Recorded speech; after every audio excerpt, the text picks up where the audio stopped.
তিনি এমন করে হিসাবটা দিতে পারবে।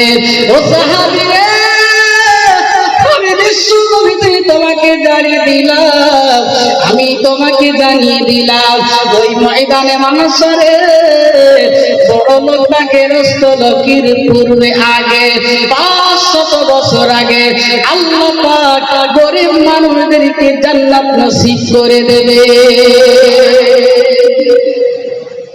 সাহাবী, তুমি আমার কথা শোনো।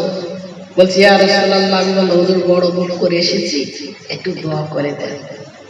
হযরত সালাবা ইবনে হাবিব রাদিয়াল্লাহু তাআলা আনহু বারবার যখন বলছিলাম, বলছেন সাহাবী জানো, টাকা পয়সা অর্থবিত্ত যখন বেড়ে যাবে তুমি ঠিক মতো নামাজ পড়তে পারবে? এখন যেভাবে তুমি আসো আমার একেবারে পিছনের কাতারে, প্রথম কাতারে তুমি দাঁড়াও, কিন্তু যখন তোমার অর্থবিত্ত বেড়ে যাবে তুমি কিন্তু সেগুলো সামলাতে, হিসেব ম্যানেজ করতে তুমি যখন আসবে তুমি কিন্তু এরা ফাঁস কাতারটা দাঁড়াতে পারবে না। রাসূলুল্লাহ, আমি সব পারবো, একটু দোয়া করুন। আল্লাহর নবী আমার, বিশ্ব নবী আমার, রহমাতুল লিল আলামিন আমার নবী আল্লাহ পাকের দরবারে দোয়া করবেন, কারণ আমার নবী কোন সাহাবীকে ফিরত দেননি।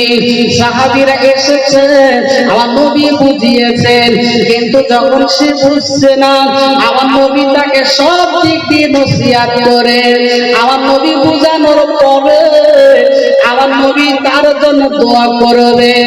আমার নবীর দোয়া আল্লাহ পাকের দরবারে কবুল হয়ে যাবে।